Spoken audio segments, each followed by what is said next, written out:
let's start by cutting some paper. So we're going to start here with the built-in designs. We're going to touch pattern, and we're going to go to the Eiffel Tower with the tree, and we're going to go to the down arrow and go down one page, and we're going to go here to the envelope. These are the designs that are built in. We're going to select AR-M104. You simply touch it and it comes up. Now the size that comes up is 4.21 by 5.98. It seems a little large, but it is actually inclusive of all the cutout sizes from the top to the bottom on both top and bottom and left and right. So we're going to say OK. You touch OK, and the design is already highlighted, so we just simply touch OK.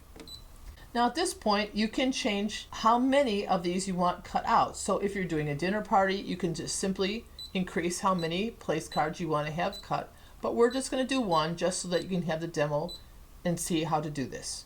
So we're going to touch Set. And now it shows up in the top left-hand corner. So we need to put the paper that we want to cut this out on onto our mat.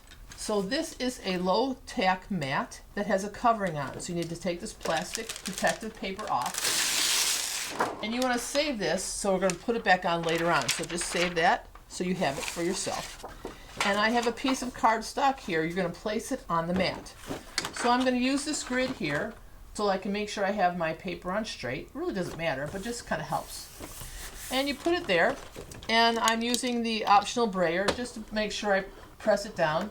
And you notice I have the trays open. It gives you a nice surface to work with. So I'm just putting the mat there and using the brayer just to press down, making sure the paper is adhered to the mat.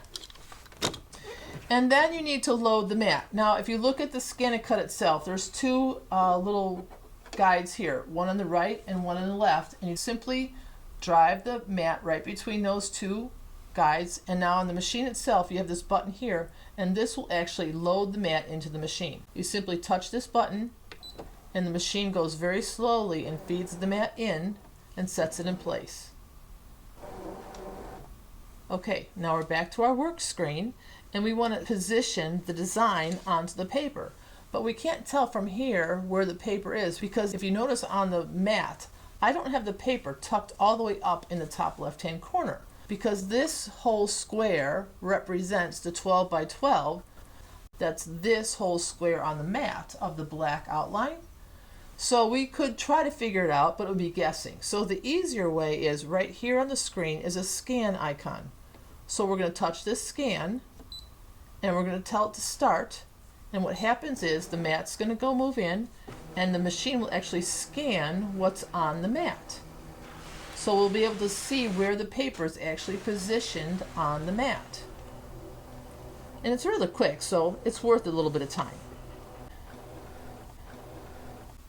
Now the mat is still seated in, but now look at our screen. You can see where the paper is actually located, and you can see how the design is not all the way on the paper.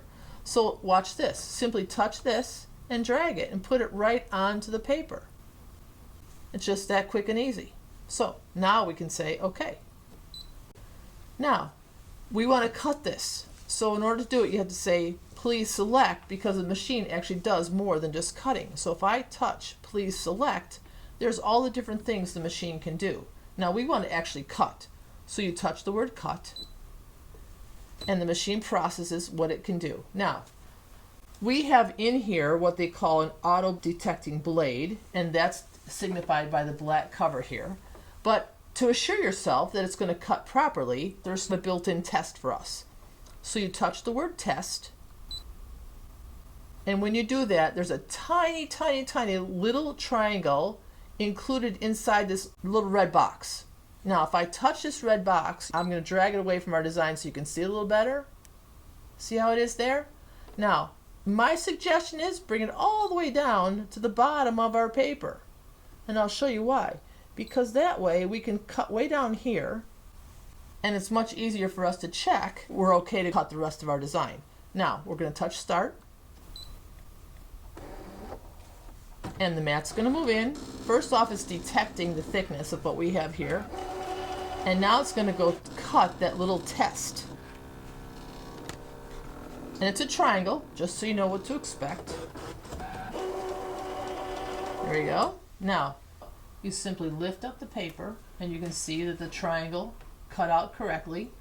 And it's up to you. You can leave the triangle piece there, or you can actually take it off your mat, because this is the piece that you wanted to have cut. And it cut properly because this piece is cut fine, it's cut out of our paper fine, and the mat is not cut. So we're good to go. Now if you go back to your screen, it says the test is completed. So if you're happy, we're all set to go. If you weren't happy, you could say test again, but ours turned out successful, so now we simply touch the word start. And now the machine's going to engage, the mat's going to move back in, it recalculates the thickness, and now the cutting of the actual place card is going to begin.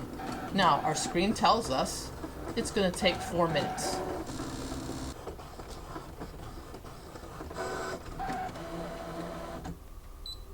The mat ejected, the screen tells us it's finished cutting, so we can just touch the word OK.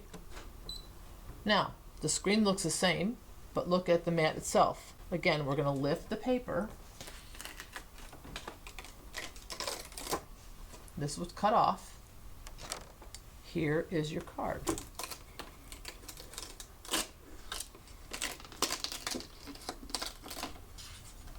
And there is your cut place card.